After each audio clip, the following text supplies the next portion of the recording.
Expansion सिर्फ one dimension में होती है, L2 is equal to L1 into 1 plus alpha delta T.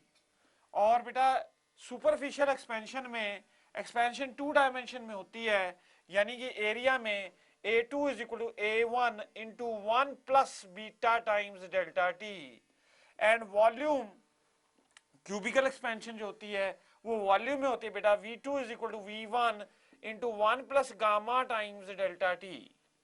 Alpha is coefficient of linear expansion, alpha is coefficient of linear expansion, beta is coefficient of superficial expansion और बेटे gamma is coefficient of cubical expansion। Alpha beta और gamma आपस में related होते हैं बेटा, alpha beta और gamma आपस में रिलेटेड होते हैं। Beta is equal to 2 times alpha, beta जो है वो 2 टाइम्स अल्फा के बराबर होता है, और gamma is equal to 3 times alpha, gamma जो है बेटे that is equal to 3 times alpha. Coefficient of cubical expansion is 3 times the coefficient of linear expansion, coefficient of superficial expansion is twice the linear expansion, is 2 times the linear expansion. अब बेटा देखिए इसमें क्या क्या important aspects हैं, in expansion में किस तरह के क्वेश्चन आते हैं, मैं वो डिस्कस करूंगा अब आपके साथ। नाउ देखिए बेटा पहले लीनियर एक्सपेंशन की बात करें तो लीनियर एक्सपेंशन में किस तरह के क्वेश्चन हमारे पास आते हैं, that we will be discussing. Now देखिए बेटा सबसे पहला time period of a pendulum.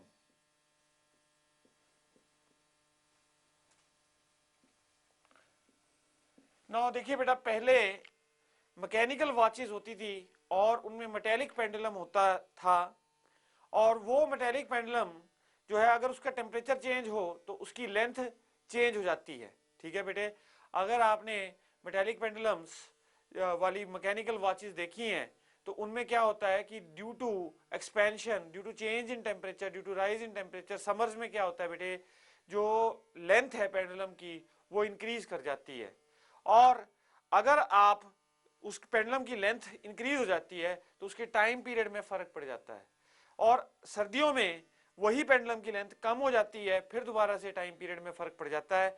Now we will calculate what is the gain और loss in time during a day. ठीक है बेटे, एक दिन में कितना गेन या कितना लॉस होगा टाइम का, depending upon how the length of the pendulum changes. I am going to discuss that now. ठीक है बेटे, अब देखिए बेटा जो पेंडुलम है उसका टाइम पीरियड होता है 2 pi root of L by G. Pendulum का नॉर्मल टाइम पीरियड जो है that is equal to 2 pi root of L by G. Now suppose that the temperature, अब देखो बेटा अगर टेम्परेचर राइज होता है, टेम्परेचर राइजेस बाय थीटा।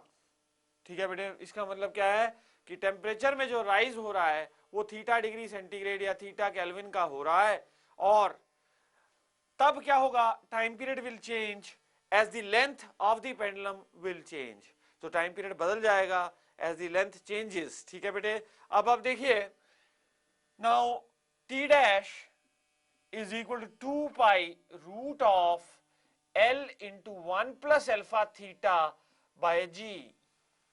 ठीक है बेटे, 2 pi root of L into 1 plus alpha theta by G, this is the new time period. अब देखो बेटा ऐसा है, अगर तो लेंथ बढ़ती है, यानी कि अगर आपने टेम्परेचर बढ़ाया और लेंथ यदि बढ़ जाती है तो लेंथ बढ़ने से what is going to happen to the time period, the time period will increase, और टाइम पीरियड इंक्रीज करेगा तो घड़ी स्लो चलेगी, the watch will lose time. और अगर बेटा टेम्परेचर कम करते हो तो पेंडुलम की लेंथ जो है वो कम हो जाएगी, और लेंथ कम होगी तो टाइम पीरियड कम हो जाएगा, एक ऑसिलेशन को कम टाइम लगेगा, so the watch will gain time. So we want to now find out what is the gain और द लॉस इन टाइम। हम क्या निकालना चाहते हैं, कितना गेन हुआ कितना लॉस हुआ टाइम में। ठीक है बेटे, तो अगर तो टेम्परेचर बढ़ेगा then the watch will lose time, और अगर टेम्परेचर कम होगा तो the watch will gain time. So loss और gain of time in a day we will calculate. अब देखिए बेटा टी, ये फर्स्ट एक्सप्रेशन है और ये सेकंड एक्सप्रेशन है. Now just divide second by first. T dash upon T is equal to root of 1 plus alpha into theta. So that means to say T dash over T is equal to 1 plus alpha theta की power half लिख सकता हूं इसको मैं. बेटा alpha बहुत छोटा होता है, अल्फा इंटू थीटा ये जो प्रोडक्ट है this will be less than 1. तो इसमें बाइनोमियल थ्योरम आप लगा सकते हैं. बाइनोमियल थ्योरम क्या होता है बेटे, 1 प्लस एक्स की power n is 1 plus N X plus N into N minus 1 by 2 factorial into X square. तो बेटा हम हायर पावर्स को निगलेक्ट करेंगे, we will only use the first two powers, first two values that is 1 plus N X. तो अब आप देखिए बेटा इसमें मैं बाइनोमियल थ्योरम लगाऊंगा. T dash over T is equal to 1 plus half alpha into theta. अब ऐसा कीजिए बेटा इसको 1 को इधर ले आइए तो T dash over T minus 1 is equal to half alpha into theta. So T dash minus T over T is equal to half alpha into theta. This implies that delta T is equal to, delta T is gain or loss in time, that is equal to half alpha theta T. और बेटा अगर देखिए half alpha theta T, अगर आपसे ये पूछा जाए कि हमने एक दिन में गेन या लॉस निकालना है, सो एक दिन का जो टाइम होता है that is 20 days of 24 hours. तो देखो बेटा अगर उसके सेकंड्स बनाने हो और गेन या लॉस इन सेकंड्स निकालना हो, half alpha theta into 86400 seconds. These are 24 hours के मैंने जब सेकंड्स बनाए तो मेरे पास इतने सेकंड्स आ गए. और ये क्या है, ये टाइम पीरियड है एक डे का. तो एक दिन में कितना गेन या लॉस होता है, that is we have found delta T here. ठीक है बेटे, तो ये हो गया आपके पास delta T. This is the gain और loss in time during a day. और ये आपने देखा दैट दिस गेन और loss is due to the linear expansion. किसकी वजह से हुआ है, ये लीनियर एक्सपेंशन की वजह से हुआ है. नेक्स्ट बेटे, नेक्स्ट देखिए एक और जो इसमें पॉपुलर प्रॉब्लम है एक्सपेंशन में, वो किस तरह की है. ये तो फर्स्ट नेचर की प्रॉब्लम थी, गेन और लॉस निकालना होता है हमने in time in a day. अब देखिए बेटा दूसरी प्रॉब्लम जो हमारे पास आती है that is that deals with the equal length change in two rods of dissimilar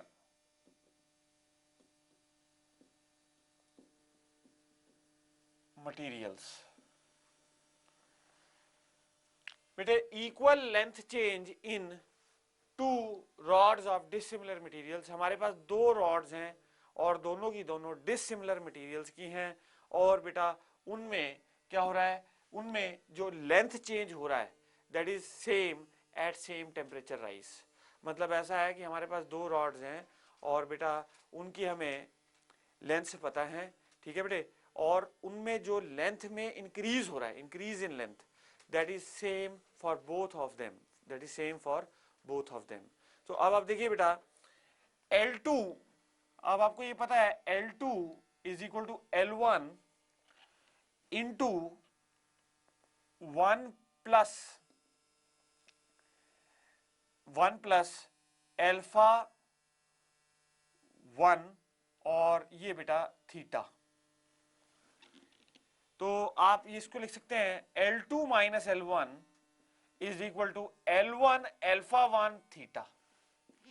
ये क्या बेटे, नाउ देखिए, now this is the change in length when the temperature has been risen by theta, और alpha 1 is coefficient of linear expansion of the rod और L1 is the original length of the rod. ठीक है बेटे, ये क्या है, now this is let's say first equation, this is a rod जिसका की linear coefficient of expansion alpha 1 है और जिसकी initial length बेटा L1 थी. तो इसका इंक्रीज इन लेंथ कितना हुआ, इसका इंक्रीज इन लेंथ इसको हम बोलेंगे डेल्टा एल. वो बेटा डेल्टा एल कितना हुआ, L1 अल्फा 1 थीटा. इसका टेम्परेचर हमने थीटा राइज कराया था. अब हमारे पास एक और रॉड ले लो बेटा, इसकी लेंथ है L2, इसकी लेंथ है L2 और इसका लीनियर कोफिशिएंट ऑफ एक्सपेंशन है अल्फा 2, इसका लीनियर कोफिशिएंट ऑफ एक्सपेंशन है अल्फा 2। और बेटा इसका भी हम टेम्परेचर राइज करा रहे हैं by the same amount theta, इसका भी टेम्परेचर राइज करा रहे हैं by the same amount theta. अब आप देखिए बेटा अब हम ये कह रहे हैं कि ये दोनों रॉड्स में एक ही सिमिलैरिटी है कि सेम टेम्परेचर राइज करने पर जो लेंथ में इंक्रीज होता है वो सेम होता है बेटे, लेंथ में इंक्रीज जो होता है that is same.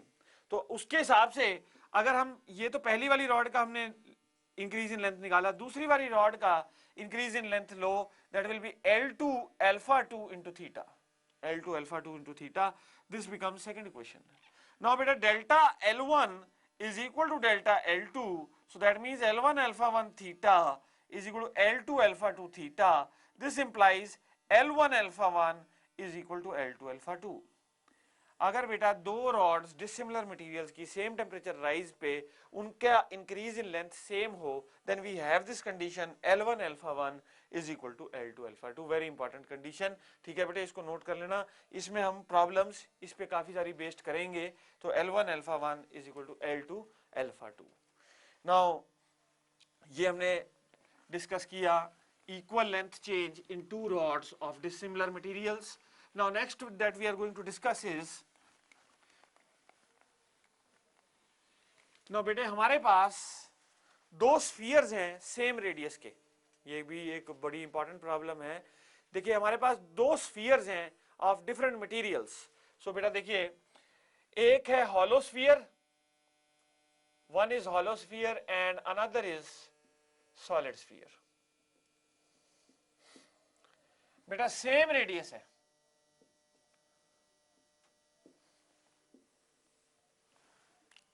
now one is hollow sphere and another is solid sphere of the same radius and same material। बेटा मटेरियल भी कैसा है, सेम मटेरियल। now हम क्या कर रहे हैं बेटे, we give them the same amount of heat, हम दोनों को amount of heat जो है वो सेम देते हैं। now हमें ये पता करना है कि किसका टेम्परेचर राइज ज्यादा होगा। Quantity of heat given to both of them is same.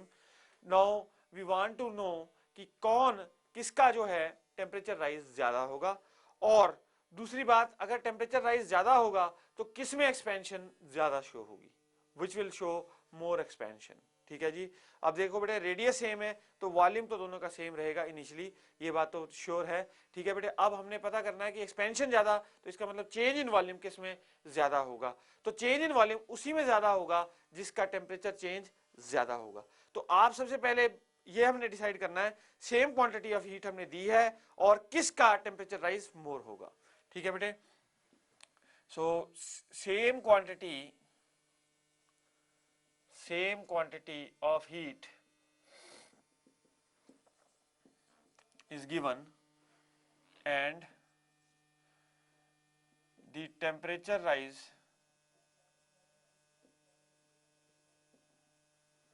for which of them is more is to be calculated।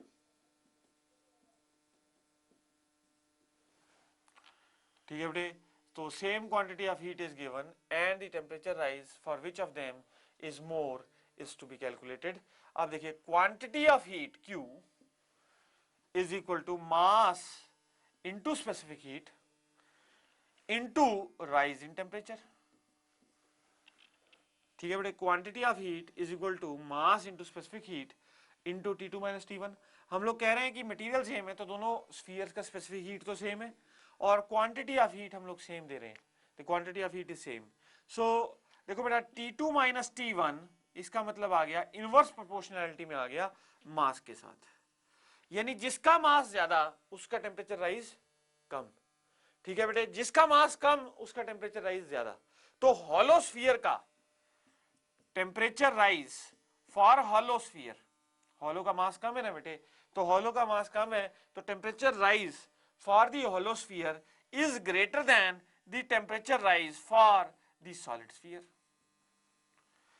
तो देखो बेटा हॉलो स्फीयर का टेम्परेचर राइज ज्यादा है किससे, सॉलिड स्फीयर के टेम्परेचर राइज से। अब अगर हॉलो स्फीयर का टेम्परेचर राइज ज्यादा है तो आपको पता है change in volume for hollow sphere will be greater than change in volume for solid sphere.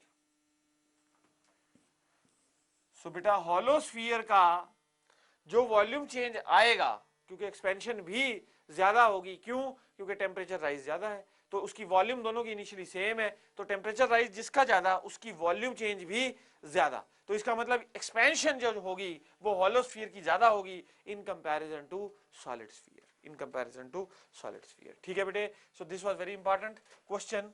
Now इसी क्वेश्चन को हम लोग दूसरे ढंग से भी पूछ सकते हैं। ये तो हमने एक सिचुएशन सेम करी कि भाई हमने सेम क्वांटिटी ऑफ हीट दिया है, we have given the same quantity of heat, और जो टेम्परेचर राइज हुआ है वो अलग अलग हुआ है। ठीक है बेटे, अगर मैं इसी क्वेश्चन को ऐसे पुटअप करें,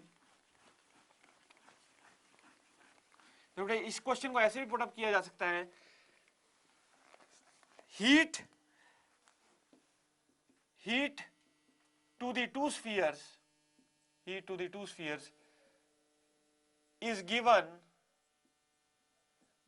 such that the temperature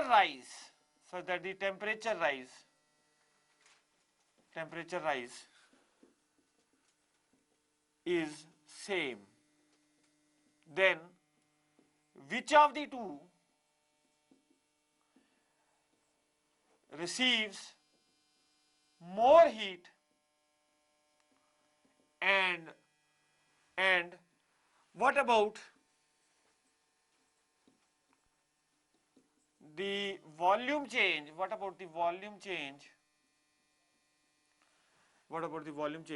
due to expansion, ये हम पता करना चाहते हैं बेटे। सो हमने टेम्परेचर चेंज सेम रखा है और हीट कम ज्यादा हो सकती है। ठीक है बेटे, अब देखिए क्वांटिटी ऑफ हीट आपको पता है mc into rise in temperature, quantity of heat is mc into rise in temperature. अब देखो बेटा ये सेम है, ये सेम है, क्यों? सेम मटेरियल के स्फीयर्स हैं और टेम्परेचर राइज आप सेम करा रहे हैं। अब quantity of heat directly proportional होगी मास के, जिसका मास ज्यादा उसको क्वांटिटी ऑफ हीट भी मिले ज्यादा, जिसका मास ज्यादा उसका क्वांटिटी ऑफ हीट भी मिले ज्यादा।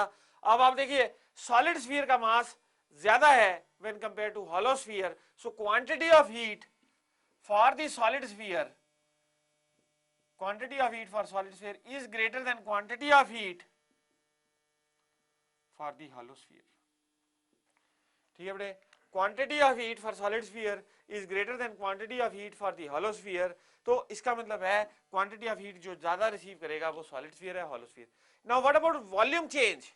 देखो बेटा volume change is directly proportional to the rise in temperature. अब राइज इन टेम्परेचर दोनों सिचुएशनों में सेम हो रहा है, तो इसका मतलब है the volume expansion of the hollow sphere will be equal to the volume expansion of solid sphere. So volume expansion of the solid sphere is same as the volume expansion of the hollow sphere. तो volume में जो change आ रहा है वो same होगा बेटे because of expansion. तो ये हमने इसमें हॉलो स्फीयर और सॉलिड स्फीयर पे we have seen around two quality of problems. देखा हमने बेटा दो तरह की प्रॉब्लम्स हमारे पास डिस्कस की हमने।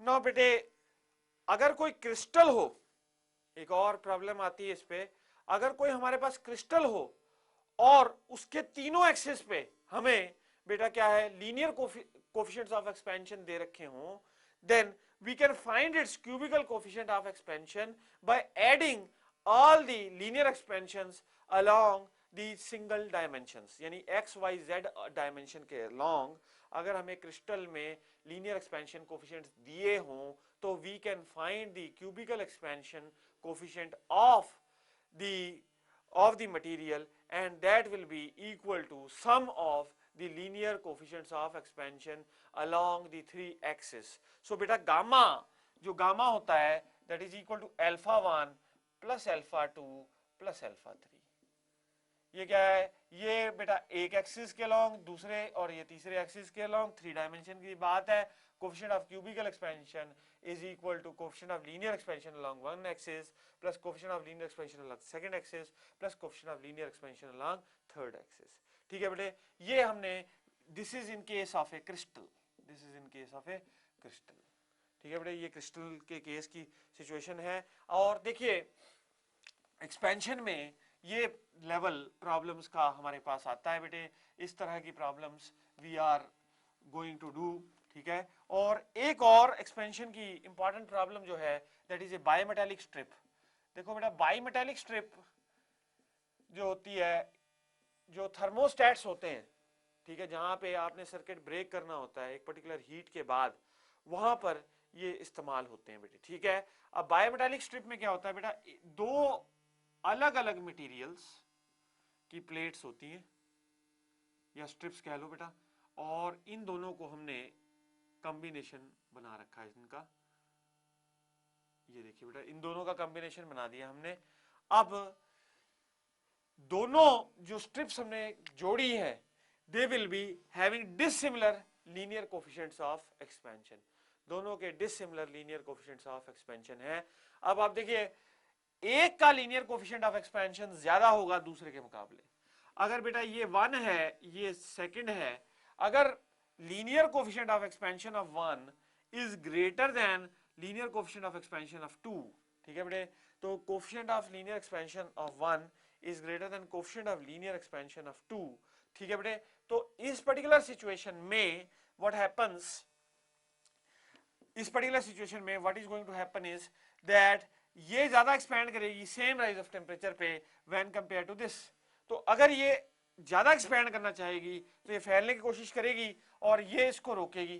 ठीक है बेटे, तो the strip will bend like this, इस तरह से बेंडिंग हो जाएगी स्ट्रिप की। ये देखिए बेटा, this is the sort of bending that will take place.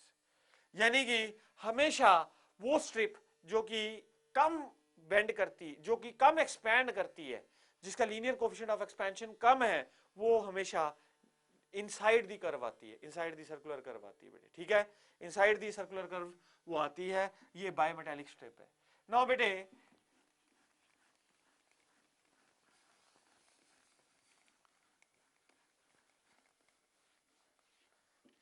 now anomalous expansion of water, anomalous expansion of water, this is very important बेटे, बहुत इंपॉर्टेंट चीज। जनरली सारे के सारे लिक्विड्स अगर हीट किए जाएं तो वो एक्सपैंड करते हैं on heating, that means the volume tends to increase. अगर वॉल्यूम बढ़ेगी बेटा, डेंसिटी होता है mass over volume, so density will tend to decrease. ठीक है बेटे, एक्सपेंशन होने पर अगर आप किसी भी लिक्विड की थर्मल एक्सपेंशन करवा रहे हैं तो उसकी वॉल्यूम जो है वो बढ़ जाती है और उसकी डेंसिटी जो है वो घट जाती है। ठीक है बेटे, ये किसी भी लिक्विड के लिए ट्रू है, लेकिन वाटर में एक एनॉमली पाई गई है, वाटर का एनॉमलस एक्सपेंशन है। अब मैं आपको बताता हूं क्या। देखिए ऐसा है बेटे, ऐसा पाया गया है कि वाटर अगर 0 डिग्री सेंटीग्रेड से 3.98 डिग्री सेंटीग्रेड तक हीट किया जाए, वाटर को अगर 0 डिग्री सेंटीग्रेड से हीट करना स्टार्ट कर 3.98 डिग्री सेंटीग्रेड तक हीट किया जाए, तो ऐसा पाया जाता है वाटर एक्सपैंड नहीं होता, कॉन्ट्रैक्ट हो जाता है।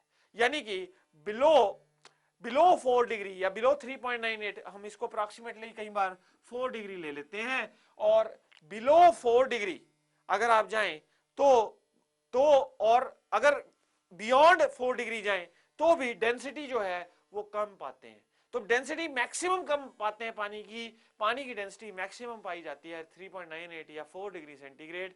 और ये कितनी मैक्सिमम पाई गई है, ये कितनी होती है इस पर्टिकुलर टेम्परेचर पे, वी टेक दैट एज 998 या कई बार we take it as 1000, exactly we take it as 1000 kg per metre cube. Normally ये किसी और लिक्विड में नहीं शो होती, ये सिर्फ वाटर के केस में ही शो होती है कि वाटर जो है it depicts, it shows maximum density at 4 degree centigrade, और 0 से लेके 4 तक अगर आप टेम्परेचर हीट दे रहे हैं, what you find is the volume of the water decreases, volume पानी की जो है वो डिक्रीज करती है इस पर्टिकुलर बेटा टेम्परेचर पर, और डेंसिटी मैक्सिमम होती है at 4 degree centigrade. This is anomalous expansion of water. तो ये लिक्विड में एक्सपेंशन डील करी बेटा मैंने, और ये एनॉमली डील करी पानी के साथ जो होती है।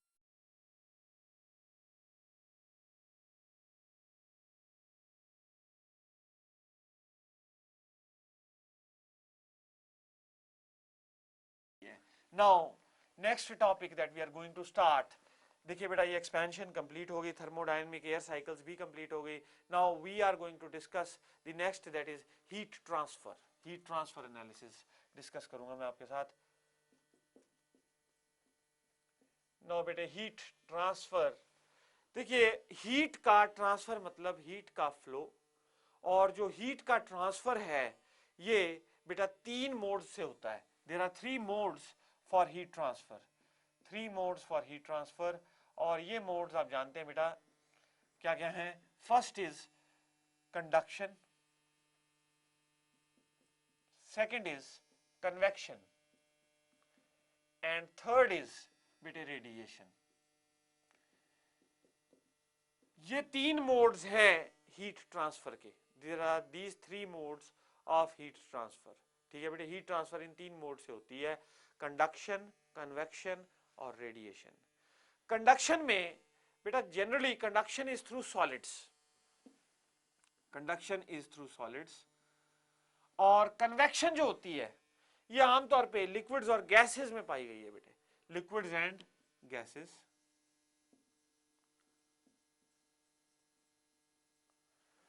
और जो थर्ड मोड है दैट इज रेडिएशन, ये generally it does not require a material medium, इसको मीडियम की डिपेंडेंस है ही नहीं इसकी।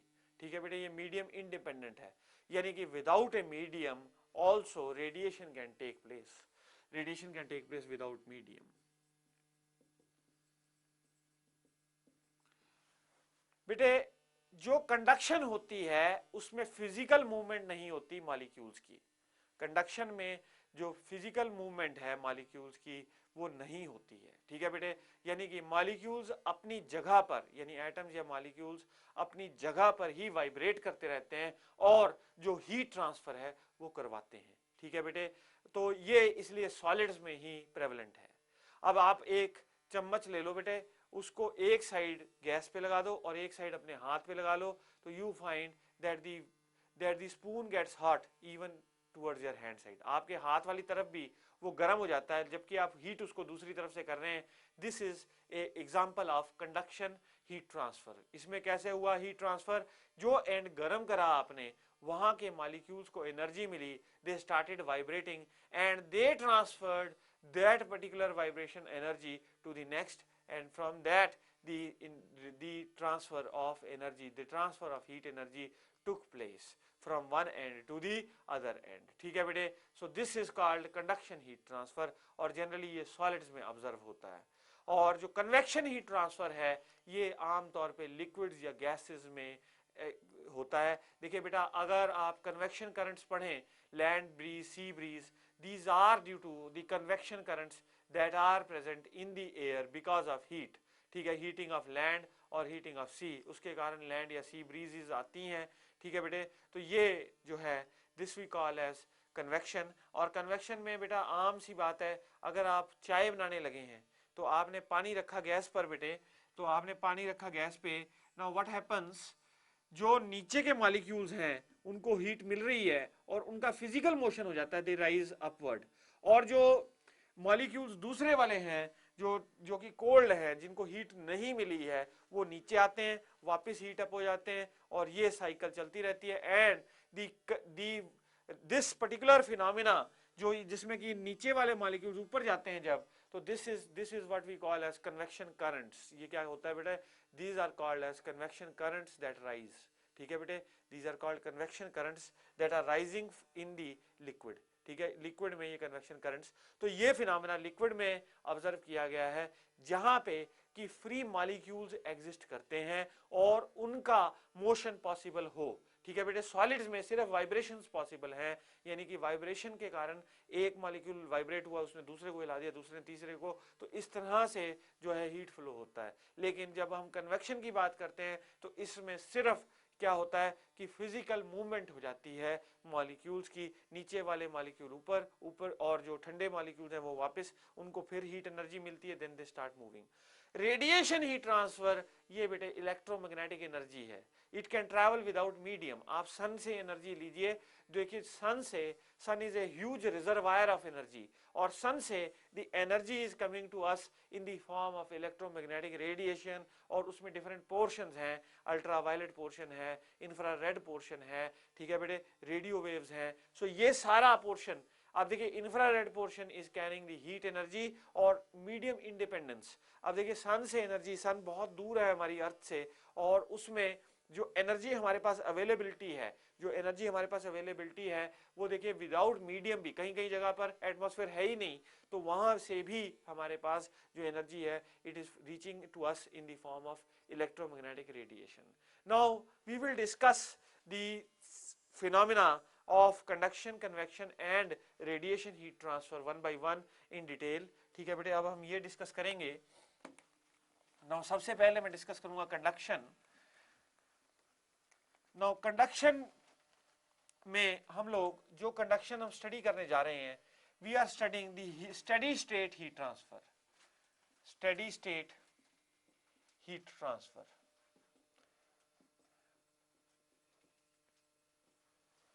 बेटे इस बात का मतलब क्या है, what do you mean by steady state heat transfer? Steady state heat transfer means कि बेटा हीट एक सॉलिड में एक एंड से दूसरे एंड तक फ्लो कर रही है, और कोई हीट ऐसी नहीं है जो कि रेडिएट हो रही हो, वेस्ट हो रही हो। सारी की सारी हीट, सारी की सारी हीट जितनी हीट थी वो ट्रांसफर हो गई from in the solid from one end to the other end without any heat getting lost by radiation heat transfer और बाय एनी अदर मोड। ठीक है बेटे, तो उसमें कोई हीट वेस्ट नहीं हो रही, total heat is getting transferred by conduction mode from one end of a conducting medium to another। देखो बेटा, हीट के अलग अलग कंडक्टर्स होते हैं, every material is not a conductor of heat. It has been found कि जो अच्छे कंडक्टर्स होते हैं इलेक्ट्रिसिटी के, वो ही अच्छे कंडक्टर्स होते हैं हीट के भी। ठीक है, हीट के और इलेक्ट्रिसिटी के कंडक्टर्स जो हैं वो कॉमन होते हैं। ठीक है बेटे, नाउ वी विल, हम steady state heat transfer phenomena पढ़ रहे हैं कि सारी की सारी हीट एक ही मेथड से, एक ही मोड से, एक एंड से दूसरे एंड पर पहुंच रही है सॉलिड के। और इसमें फोरियर ने एक लॉ दिया हुआ है, that is called Fourier law of heat conduction, Fourier law of heat conduction. Now we are going to study heat conduction through a slab, heat conduction through a conducting slab, through a conducting slab। ठीक है बेटे, heat conduction through a conducting slab. अब आप देखिए हमारे पास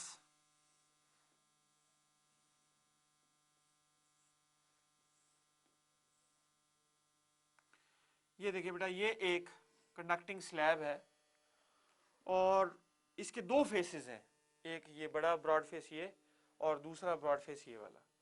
अब इसको हमने हायर टेम्परेचर यानी हॉट एंड है ये, this is hot end, end hot end is always at higher temperature, और दूसरी साइड पर जो है वो कोल्ड एंड है, end cold end is at temperature T2।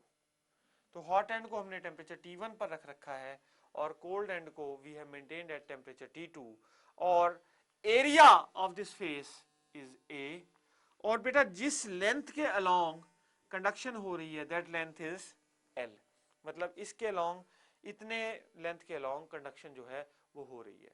According to Fourier, the heat flowing per unit time, ठीक है बेटे, heat flowing per unit time, ये क्या हो गया, heat flow rate, heat flow rate हो गया। हीट फ्लो रेट क्या हो गया बेटा, heat is a form of energy, तो हीट की यूनिट होती है जूल, और जूल पर यूनिट टाइम यानी जूल पर सेकंड, इसको हम बोलते हैं वॉट्स। तो हीट फ्लो रेट की यूनिट्स हो गई वॉट्स। तो जो हीट फ्लो रेट Q है, Q फोरियर ने कहा that is directly proportional to the area, across which the conduction is taking place.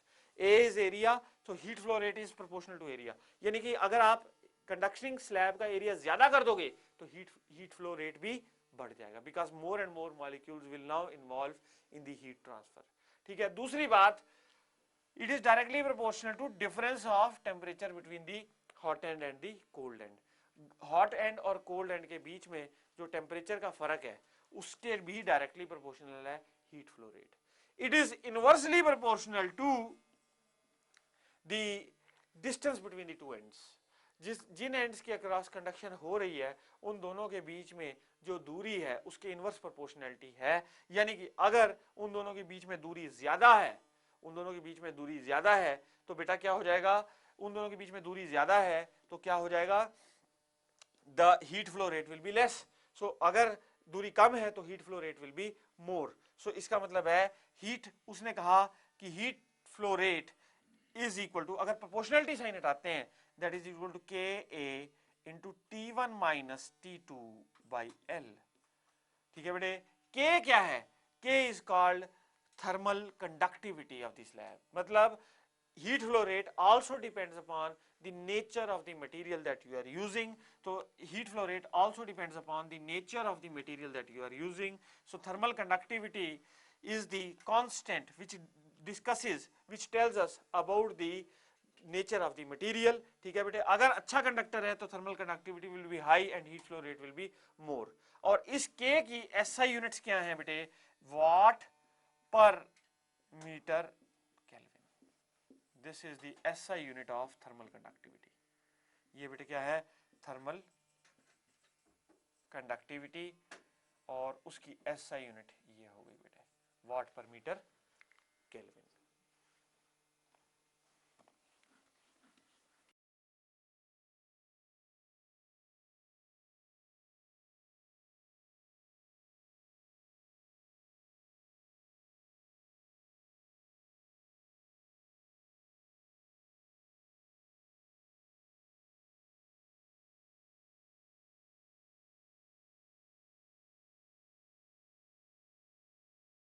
तो अगर बेटे हमारे पास एक रॉड हो जिसकी लेंथ L है,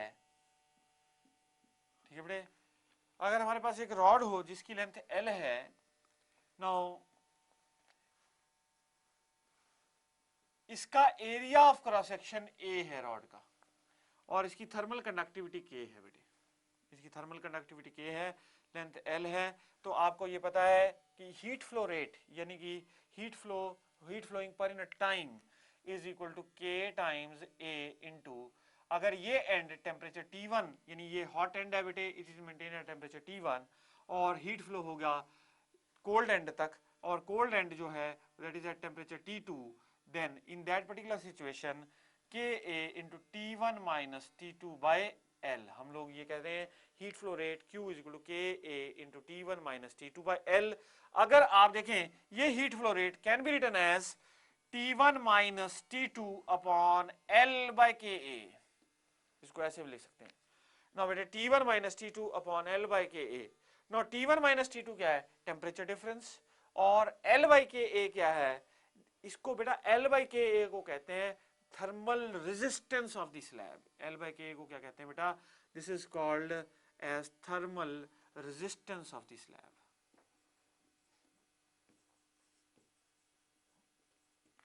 this is called as thermal resistance of the slab. अब बेटा देखिए ये पर्टिकुलर एक्सप्रेशन को मैं कंपेयर करूंगा एक एक्सप्रेशन से जो कि करंट इलेक्ट्रिसिटी में हम लोग यूज करते हैं. देखिए current I is equal to V by R. यहां पे I क्या है, इलेक्ट्रिक करंट. I क्या है बेटे, इलेक्ट्रिक करंट, और नो I क्या है बेटे, इलेक्ट्रिक करंट, और V क्या है, this is electric potential difference. Potential difference, और R क्या है बेटे, इलेक्ट्रिकल रेजिस्टेंस. और ये किसी कंडक्टर का रेजिस्टेंस होता है ओम्स में. This is the resistance of the conductor in ohms. अब इस एक्सप्रेशन को इससे कंपेयर कीजिए. ये क्या है बेटे, heat flowing per unit time, ये वाट्स में आप heat flowing per unit time है, तो इट इज एनालोगस टू, मतलब ये इसके सिमिलर है, इलेक्ट्रिक करंट के सिमिलर है। अच्छा, पोटेंशियल डिफरेंस जो है वो टेम्परेचर डिफरेंस के एनालोगस है बेटा, और जो थर्मल रेजिस्टेंस है वो बेटे इलेक्ट्रिकल रेजिस्टेंस के एनालोगस है। ये देख लो, ये तीन रिलेशंस बड़े इंपॉर्टेंट हैं। टेम्परेचर डिफरेंस जो है वो इलेक्ट्रिक पोटेंशियल डिफरेंस के एनालोगस है, थर्मल रेजिस्टेंस जो स्लैब का है वो इलेक्ट्रिकल रेजिस्टेंस के एनालोगस है, और जो करंट है इलेक्ट्रिक करंट वो बेटे हीट फ्लो रेट के एनालोगस है। अब इससे हम फर्दर देखिए, आपको पता है अगर तीन इलेक्ट्रिकल रेजिस्टेंसेस या ज्यादा सीरीज में लगे हों तो इक्विवेलेंट रेजिस्टेंस क्या हो जाता है, सम ऑफ ऑल द रेजिस्टेंसेस, और अगर सारे इलेक्ट्रिकल रेजिस्टेंसेस पैरेलल में लगे हों देन इक्विवेलेंट रेजिस्टेंस आप निकालते हैं 1/R equivalent is equal to 1/R1 plus 1/R2 plus 1/R3 so on up to 1/Rn, ऐसे निकालते हैं। अब आप देखिए बेटा, मैं आपके साथ अब we will study the combination of the heat the slabs in series or parallel, rods or slabs in series and parallel and they are carrying out heat. So beta सबसे पहले combination of rods in series. बेटा मेरे पास तीन rods हैं, I am just taking 3, you can take 2 or you can take 4, ठीक है, you can take as much. अब देखिए बेटा तीन rods हैं, एरिया ऑफ क्रॉस सेक्शन सबका सेम है, area of cross section for all of them is same. एक की लेंथ है बेटे L1, दूसरे की लेंथ है बेटे L2 और तीसरे की लेंथ है L3। नाउ थर्मल कंडक्टिविटी पहले वाले की K1, दूसरे की K2 और तीसरे की K3। ये हॉट एंड है, इसको हमने टेम्परेचर T1 पे मेंटेन किया है, और ये कोल्ड एंड है, इसको टेम्परेचर T2 पे मेंटेन किया है। अब बेटा ये बिल्कुल एनालोगस है एक सीरीज रेजिस्टेंस इलेक्ट्रिकल सर्किट के, R1 R2 R3, यहां पे आप हीट फ्लो करवा रहे हैं, इसमें आप करंट फ्लो कराते हैं। अगर हम इलेक्ट्रिकल रेजिस्टेंस में इक्विवेलेंट रेजिस्टेंस निकालना चाहते हैं, इलेक्ट्रिकल रेजिस्टेंसेस में अगर तीन इलेक्ट्रिकल रेजिस्टेंसेस सीरीज में लगे हों और उसमें हम लोग इक्विवेलेंट रेजिस्टेंस निकालना चाहते हैं, then the equivalent resistance for in series is equal to resistance 1 plus resistance 2 plus resistance 3। अगर ज्यादा लगे हों तो R1 plus R2 plus R3 plus so on up to Rn। ठीक है बेटे, तो ये है सीरीज कॉम्बिनेशन। सीरीज कॉम्बिनेशन में करंट सेम रहता है, करंट किसके एनालोगस है, heat flowing per unit time. तो इसका मतलब क्या है, इन तीनों रेजिस्टेंसेस से जो हीट फ्लो होगा वो सेम होगा, लेकिन potential difference is different. Heat flow rate मतलब इसमें अगर क्यू हीट फ्लो हो रही है, इसमें भी क्यू करेगी, इसमें भी क्यू करेगी, लेकिन जो टेम्परेचर डिफरेंस है across the different rods that will be different, क्योंकि पोटेंशियल डिफरेंस डिफरेंट होता है। तो अब मैं बेटे हम क्या करना चाहते हैं, इन तीनों स्लैब की, इन तीनों रॉड्स की जगह पे I want one slab, one एक ही रॉड लगाना चाहता हूं, इन तीनों रॉड्स की जगह एक इक्विवेलेंट रॉड लगाना चाहता हूं, उसकी थर्मल कंडक्टिविटी क्या हो, ठीक है, प्लस बेटे उसकी लेंथ क्या हो, उस कल्ली रॉड की लेंथ क्या हो, और such that heat flow rate उतना ही हो जितना इन तीनों से हो रहा है। ठीक है बेटे, तो अब देखिए हम रूल लगा देंगे। नाउ इन तीनों की जगह पे जो स्लैब मैं लगाऊंगा उसका resistance, thermal resistance equivalent will be equal to thermal resistance of first rod plus thermal resistance of second rod plus thermal resistance of third rod, R1 plus R2 plus R3। ठीक है बेटे, R equivalent किसके बराबर हो जाएगा, L1 plus L2 plus L3 by K equivalent into A। देखो बेटा इन तीनों का ज्योमेट्रिक इक्विवेलेंट लेना है, तो इन तीनों की रॉड्स की लेंथ हमको दे रखी है L1 L2 L3, और इन तीनों की जगह पे जो कल्ली लेंथ आएगी, ठीक है, इन तीनों जगह की जो इन तीनों की जगह पे जब हम एक रॉड से रिप्लेस करेंगे तो उसकी जो लेंथ होगी that will B L1 plus L2 plus L3 by K equivalent into area of cross section। this will be equal to L1 by K1 plus L1 by K1A plus L2 by K2A plus L3 by K3A। ठीक है बेटे, A through out cancel हो जाएगा, तो आपके पास क्या बचा, L1 plus L2 plus L3 by K equivalent is equal to L1 by K1 plus बेटे L2 bye K2 plus L3 bye K3। Now आप यहां देखिए, दिस जो स्लैब आप रिप्लेस करोगे उसकी लेंथ तो होगी ये, और उसका equivalent thermal conductivity you can calculate if you know the thermal conductivity of these three, you can easily calculate the equivalent thermal conductivity. You can easily calculate the equivalent thermal conductivity, और आपको individual conductivity भी पता है, individual rods की length भी पता है, सो आप इक्विवेलेंट थर्मल कंडक्टिविटी निकाल सकते हैं, जो इन तीनों की जगह पे आप एक रॉड लगाएंगे जिसकी की लेंथ होगी L1 plus L2 plus L3, geometric equivalent. ठीक है बेटे, अब सपोज मैं ये चाहता हूं कि इन पे इनके इंटरफेसेस पे टेम्परेचर निकालूं, यानी कि यहां पे टेम्परेचर कितना है बेटा और यहां पे टेम्परेचर कितना है। I want to find these particular temperatures. Supposing if I say this temperature as T1 dash and this temperature as T2 dash, तो मैं निकालना चाहता हूं T1 डैश और T2 डैश। बेटा ये सीरीज है, तो सीरीज में हमने करंट सेम होता है, यानी कि हीट फ्लो रेट सेम होता है, तो ठीक है बेटे, सीरीज में हीट फ्लो रेट सेम होता है या करंट सेम होता है। तो अब आप देखिए बेटा, that means the heat flowing from the first is equal to the heat flowing through the second is equal to the heat flow rate through the third is equal to the heat flow rate from the equivalent. ठीक है बेटे, तो अब आप देखिए equivalent जो rod है, ठीक है बेटे, इक्विवेलेंट जो रॉड आपने निकाली उसमें से हीट फ्लो कितना हो रहा है, that is equal to L1 plus L2, that is equal to बेटे K equivalent into A into बेटे T1 माइनस T2 अपॉन क्या चीज बेटे, upon L1 plus L2 plus L3, K equivalent into A into T1 minus T2 upon L1 plus L2 plus L3। अच्छा, ये heat flow rate किसके बराबर होगा बेटे, that will be equal to the heat flowing through the first rod, heat flow rate through the first rod, that will be equal to what, K1A into बेटा T1 minus T1 dash whole upon क्या चीज बेटे L1।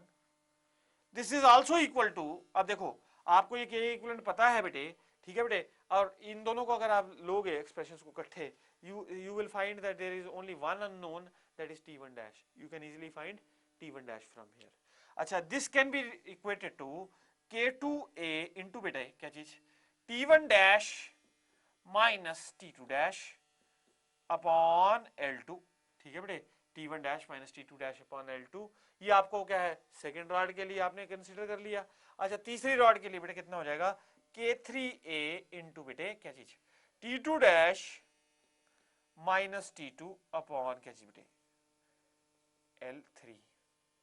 ठीक है बेटे, तो इनसे आप क्या निकाल सकते हो, इंटरफेस के टेम्परेचर निकाल सकते हो T1 डैश और T2 डैश। ठीक है बेटे, इनको कंपेयर करके, क्योंकि heat flow rate across all the three is same, heat flow rate across all the three is same. ठीक है बेटे, नाउ ये कॉम्बिनेशन हमने डिस्कस किया सीरीज में। ठीक है, we have discussed this in series. Now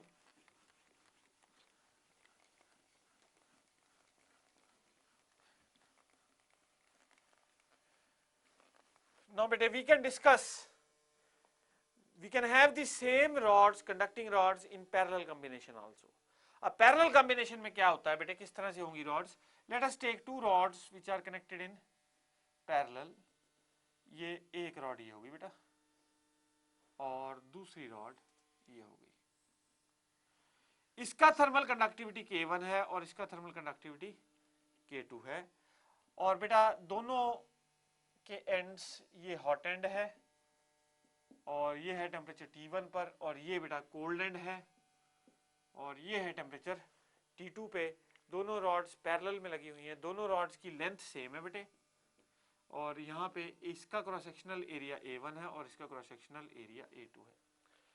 ये आइडेंटिकल है बेटे, अगर इलेक्ट्रिकल के हिसाब से देखें, इलेक्ट्रिक सर्किट के हिसाब से, this is equivalent to this. अब आपको पता है बेटे पैरेलल सर्किट में potential difference is the same, तो और करंट्स आर डिफरेंट, ठीक है।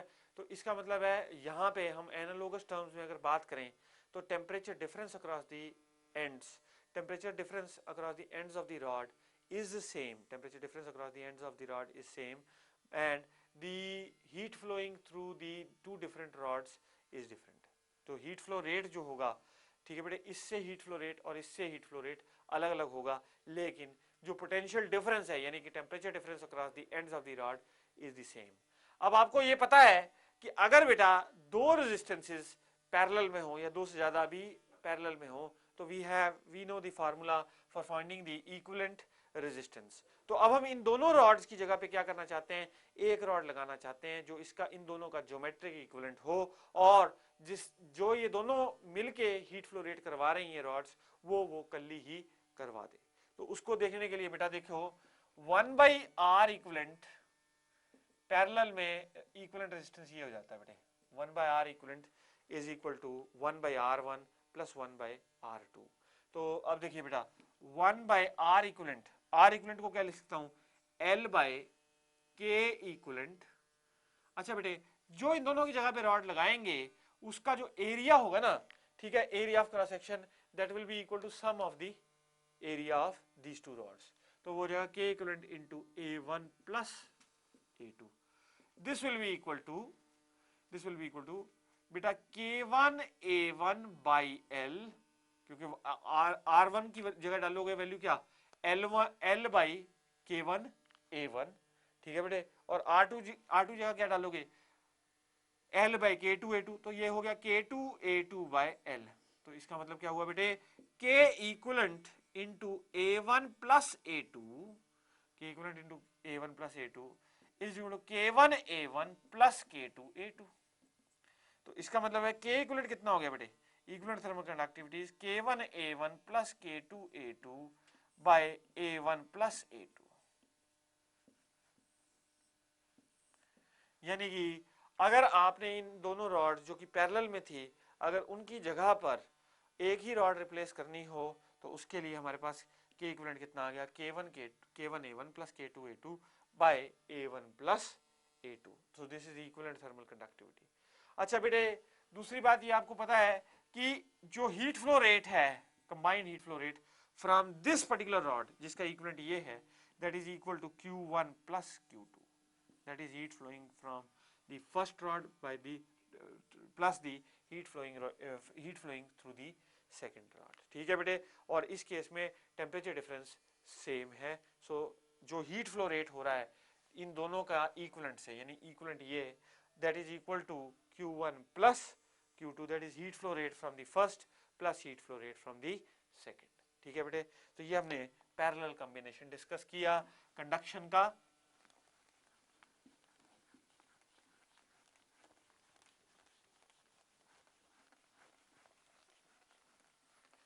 Now next is convection।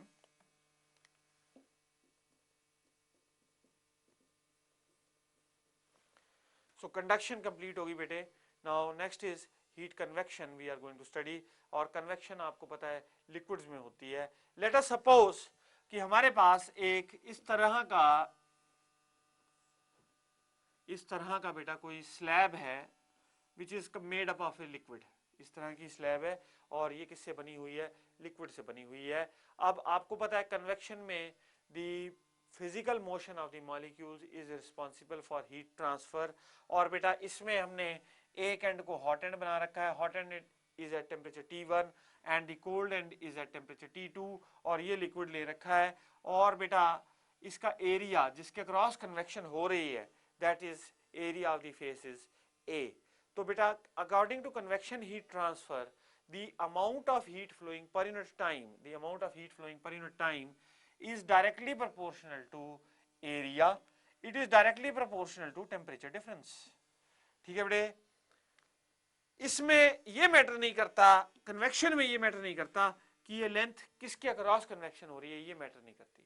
Conduction में ये मैटर क्यों करती है, क्योंकि उसमें फिजिकल मोशन नहीं होता मॉलिक्यूल्स का, यहां पे तो फिजिकल मोशन की बात है, इसलिए ये लेंथ का कोई रिलेशनशिप नहीं है, ठीक है बेटे। तो इसका मतलब है heat flowing per unit time in convection is directly proportional to the area across which or the surface of the liquid across which the heat flow is taking place. It is directly proportional to the temperature difference between the hot end and the cold end. तो अगर आप ये proportionality हटा के लिखते हैं तो Q is equal to HA into T1 minus T2. Now this H is called convective heat transfer coefficient. H को क्या कहते हैं बेटे? Convective heat transfer coefficient.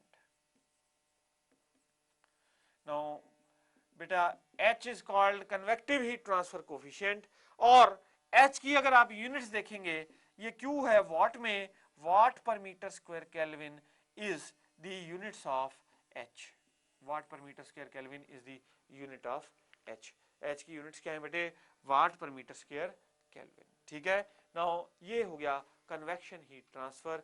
और H जो कन्वेक्टिव हीट ट्रांसफर कोफिशिएंट है it varies from different liquids. अलग अलग लिक्विड्स की अलग अलग टेंडेंसी है to conduct the heat from them. तो कुछ अच्छे कंडक्टर्स होते हैं, कुछ सम आर पुअर कंडक्टर्स. तो उसी हिसाब से बेटा हीट जो H है वो वेरी कर जाएगा. ये क्या है? Heat convective heat transfer coefficient है. ये कन्वेक्टिव हीट ट्रांसफर कोफिशिएंट है. ये डिसाइड करता है कि कितना H के चेंज होने पर जो convective heat transfer coefficient H अगर ज्यादा है तो इसका मतलब वो लिक्विड अच्छा कंडक्टर है हीट का, और अगर H कम है तो इसका मतलब उसका जो हीट कंडक्शन रेट है दैट इज स्लो. ठीक है बेटे. तो ये हो गया convection heat transfer. Now next that we go on to is radiation heat transfer. Very important and very interesting. तो रेडिएशन हीट ट्रांसफर अब डिस्कस करेंगे डिटेल में बेटा. Radiation heat transfer. नाउ देखिए बेटा, इसको आपको रेडिएशन हीट ट्रांसफर मैंने बता दिया कि सन से जितनी भी एनर्जी हमारे तक पहुंच रही है that is by radiation in the form of radiations. ठीक है बेटे. हीटर आपने कमरे में जलाया तो उसमें भी उसके कारण भी जो हीट रेडिएशंस जनरेट हो रही है. ठीक है बेटे. और इन रेडिएशंस को चलने के लिए there is no requirement of a medium. मतलब मीडियम जरूरी नहीं है इनके ट्रांसफर के लिए. There is no requirement of medium. मतलब ऐसा मैंडेटरी नहीं है कि मीडियम चाहिए ही चाहिए for the heat transfer in case of radiation. अगर सन से एनर्जी पहुंच रही है that is in the form of electromagnetic wave radiations और इलेक्ट्रोमैग्नेटिक स्पेक्ट्रम हम लोग डिस्कस करते हैं, जिसमें कि अल्ट्रा वायलेट, इंफ्रारेड और रेडियो रीजन आता है. ठीक है. विजिबल रीजन आता है. ठीक है बेटे. तो अब देखिए जितना भी रेडिएशन हीट ट्रांसफर है उसमें हमने कई सारे कॉन्सेप्ट्स एनालिसिस डिस्कस किए हैं, डिस्कस करेंगे अभी. ठीक है बेटे. अब देखिए सबसे पहले मैं बेसिक ऑफ रेडिएशन डिस्कस करूंगा आपके साथ. That is radiation basic. Radiation basics ये थोड़े से डिस्कस करूंगा.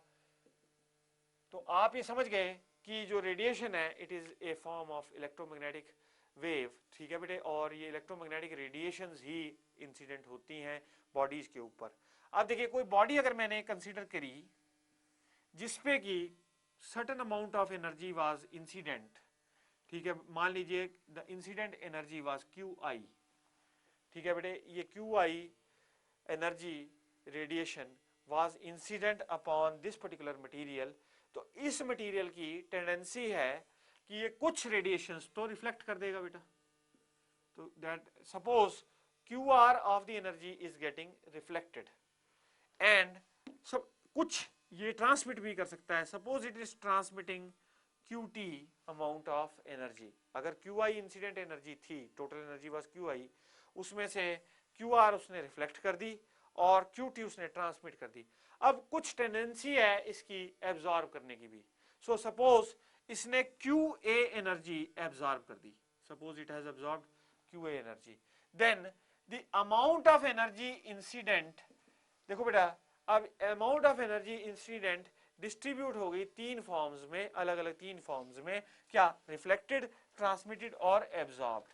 सो QI incident energy is equal to QA plus QR plus QT. अब आप ऐसा करिए बेटा, इसको QI से डिवाइड कर दीजिए throughout, both sides dividing by total energy that is QI। QI से डिवाइड करते हो तो 1 is equal to QA by QI plus QR by QI plus QT by QI। Now the energy absorbed by the energy incident is called absorptivity of the body। इसको क्या कहते हैं बेटा? absorptivity। So 1 is equal to absorptivity plus reflectivity plus transmissivity। Tau is called transmissivity। Transmissivity is the energy transmitted by the total energy incident and reflectivity is the energy reflected by the total energy that was incident। ठीक है बेटे। और absorptivity होती है the energy absorbed by the total energy that was incident। तो alpha plus are और absorptivity plus reflectivity plus transmissivity, ये जो सम होता है that is equal to 1। ठीक है बेटे, ये सम किसके बराबर होता है? 1 के बराबर होता है किसी भी बॉडी के लिए, किसी भी बॉडी के लिए। अब हम फिजिक्स में जो रेडिएशन हीट ट्रांसफर जब हम पढ़ते हैं तो उसमें एक कंसेप्ट है एक परफेक्टली ब्लैक बॉडी का। ठीक है बेटे, एक परफेक्ट ब्लैक बॉडी का कंसेप्ट है। Now I am going to discuss that black body radiation और perfect black body. Perfect black body,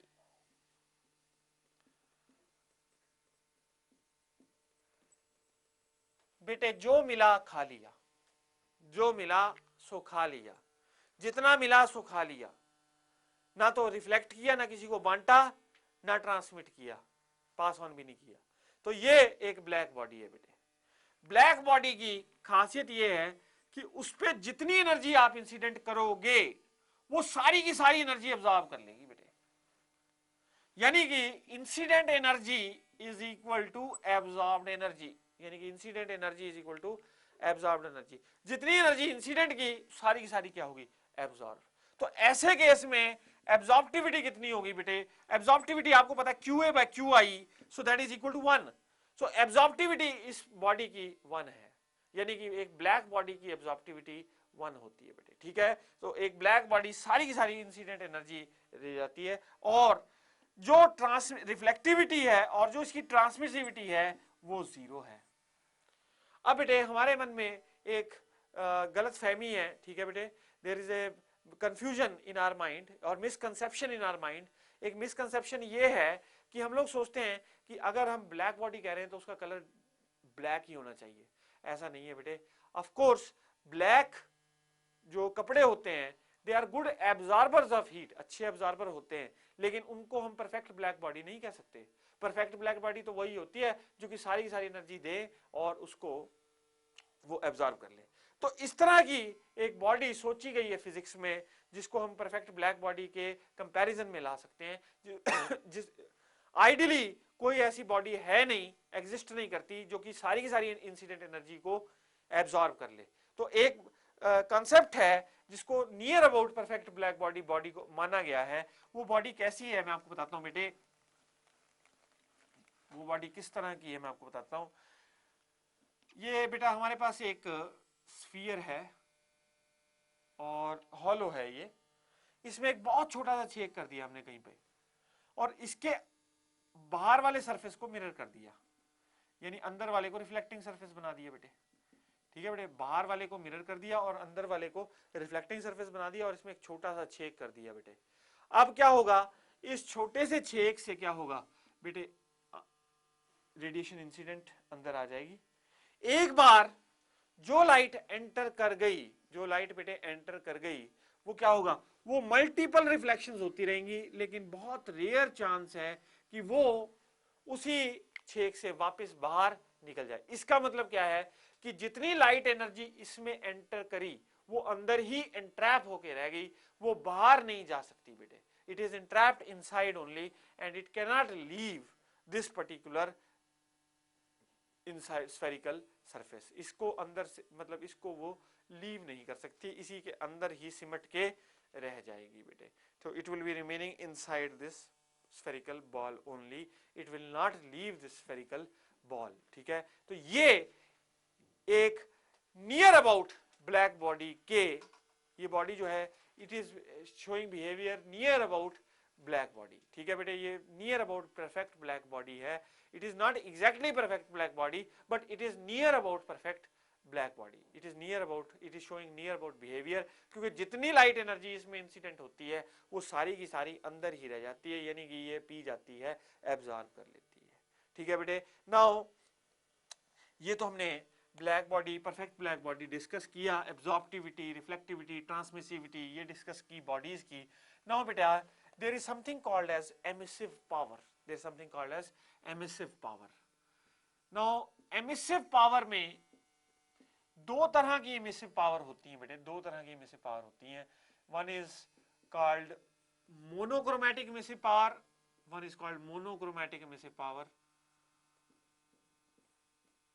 one is called monochromatic emissive power, and the second is called total emissive power. now बेटे वैसे basically what is emissive power?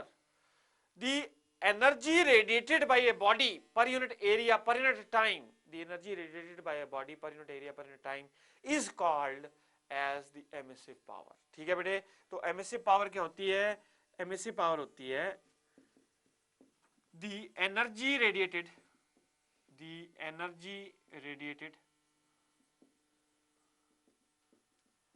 per unit area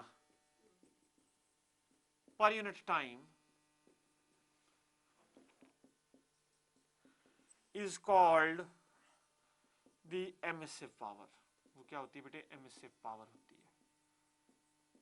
जो energy radiate हुई किसी body से पर unit area per unit time is called as emissive power, that is called as emissive power of that body.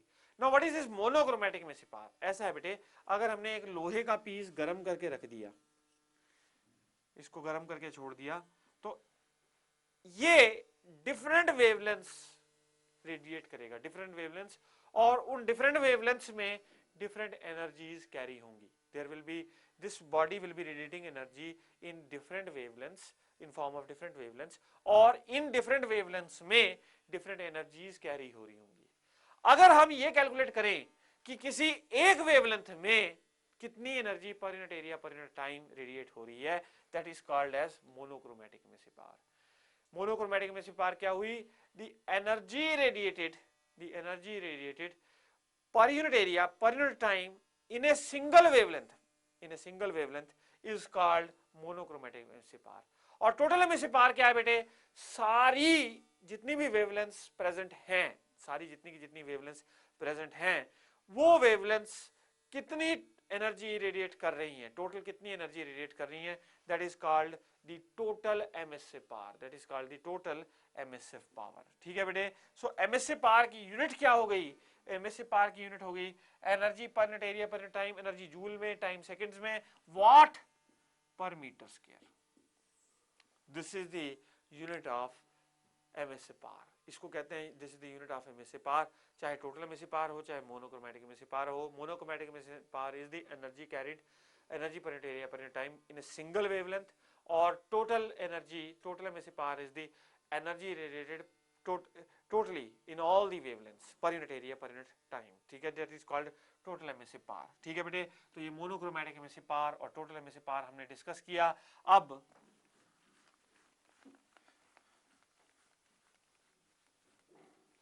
देखिए बेटा, ये हमने एमिसिव पावर डिस्कस की। now there is one law that we are going to discuss now, that is called Wien's displacement law.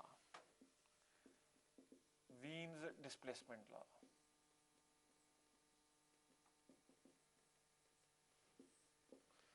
Now, what is this Wien's displacement law? This is now I am going to discuss Wien's displacement law. देखो बेटा, ये बहुत ही general सी observation है, बहुत general बात है। मैं आपको बताता हूँ वीन ने कैसे अपने इस लॉ तक पहुंचा। एक लोहे का पीस ले लीजिए बेटा, उसको गर्म करना शुरू कर दीजिए, उसको हीट दे रहे हैं, पहले उसका कलर रेड हो जाता है, फिर आप उसको और हीट दे रहे हैं तो उसका कलर येलो चेंज हो जाता है ऑन गिविंग मोर हीट, और अगर आपने हीट और बढ़ा दी तो उसका colour before melting it will turn to white. मतलब 3 स्टेजेस आपने देखी। पहले आपने हीट देनी शुरू करी, हीट देते देते the colour turn to be red, के बाद फिर आपने फर्दर और हीट दी तो उसका कलर येलो हो गया। फिर उसके बाद अगर आपने और हीट दी तो क्या हुआ, उसका कलर व्हाइट हो गया।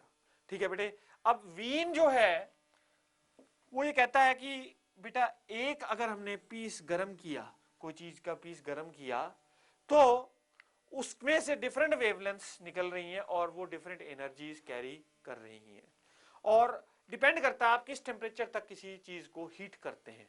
तो बेटा if we draw a graph between the emissive power, between the emissive power, between the emissive power at different wavelengths, यानी कि monochromatic emissive power and the wavelength, we find कि बेटा अगर हमारा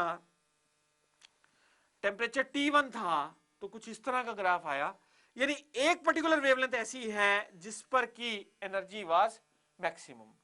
अब आपने बॉडी का टेम्परेचर बढ़ा दिया, यानी T1 से ज्यादा कर दिया बॉडी का टेम्परेचर, तो you found that the graph went somewhat like this,